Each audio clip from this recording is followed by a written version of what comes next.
Every once in a while, there's no escaping the plain as day fact that you're wrong about something big. All you can do is grit your teeth and admit it. Just go ahead and admit it, and grin and bear it, while whoever wants to jumps up and dances a jig and takes his sweet, sarcastic, sadistic time, rendering unto you his I told you so's. Such a time is upon this writer. A little sick to my stomach and feeling my teeth gritted till they want to pop from my jaw, I've gotta come clean and fess up. John Byrne was right. Even a broken clock is right twice a day, and John Byrne was right about something. John Byrne was right about Image Comics. Allow me to repeat that. John Byrne was right. It gets easier, just a little bit easier, to say that or type it each time. John Byrne was right. Marvel Comics' prodigal sons, as the Hollywood Reporter phrased it, have come home. Jim Lee and Rob Liefeld have gone back to work for Marvel Comics. Not that there's anything intrinsically wrong with working for Marvel Comics. That's not the point here. What's particularly sad is how little it took to make them return to the nest. How swiftly and suddenly a downturn in the market inspired such capitulation, and how misplaced and embarrassing this makes all those proclamations we all heard. The ones about creators' rights and such. Yeah, John Byrne was right. Back when Lee, Liefeld, McFarlane and company made their big break from sad old Marvel, I thought Byrne was way out of line, blasting them the way he did. Byrne was only one among many damning these upstarts for, well, I couldn't quite tell what for. Arrogance? Certainly. Sloppy work? Arguably. Bad spelling? Sure, but so what? I couldn't figure out what pissed everybody off about these Image guys. None of the complaining I heard added up to anything coherent. Nothing my otherwise rational colleagues told me explained the sheer hatred expressed. The gallons and gallons of venom spewed at these Flavor of the Month superstars. Rob Liefeld's 501 Levi's blue jeans ad was derided more than Youngblood was. Todd McFarlane's brassy bad manners were railed against, given endlessly more attention than the craft he brought to Spawn. And constantly, furiously, I'd hear people who I knew were more capable of civilized conversation complain like a pack of Soviets about how much money the Image boys made, as if making money is, in and of itself, proof of villainy. All that talk, all those crabby words, it all stunk to high heaven, at least to these nostrils. It stunk of envy. It sounded like a bunch of aging prom queens who couldn't stand it, seeing new, pretty young faces getting all the attention.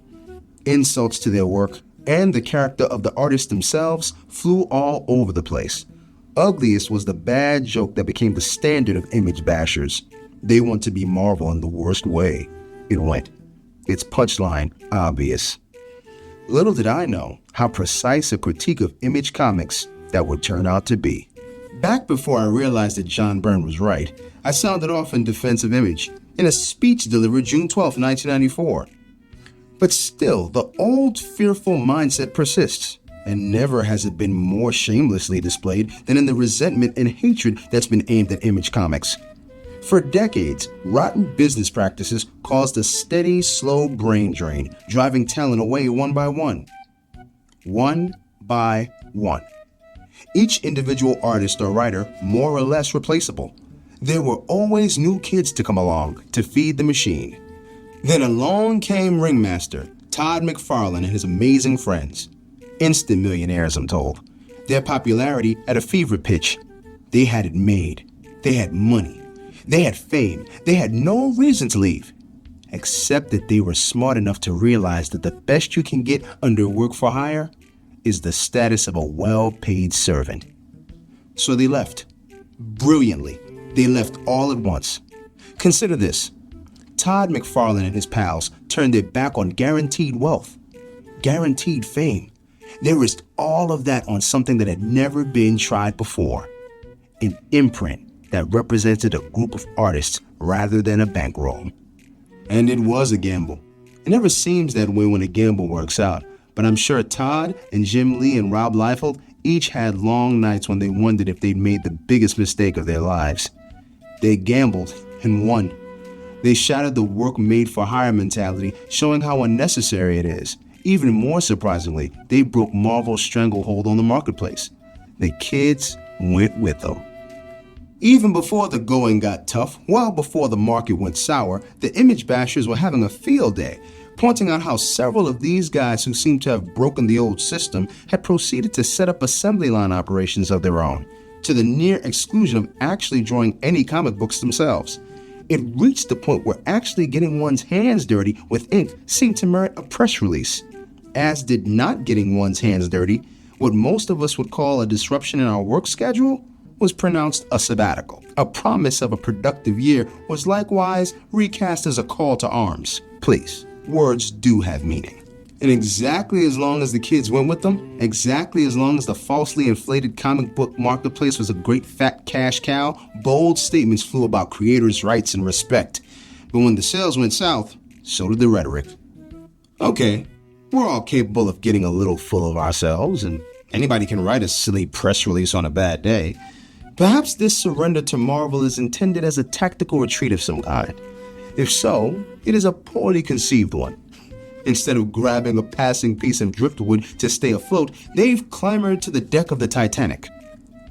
What's most disheartening about this turn of events is the sense of lost promise, lost opportunity. If these guys had simply written and drawn their own comics, if they hadn't tried so hard to become Marvel in the worst way, as that oh-so-prophetic industry joke went, they'd have no reason to report to Bob Harris. They would have flourished, bringing meaningful, long-term profits to our ailing industry, with new creations and maybe even new directions for our art form. As yet they might. These are young men. But in the meantime, let's have no more fiery talk about creators' rights. That fight was paid for in real professional and financial terms by Neil Adams and those of us who took his lead.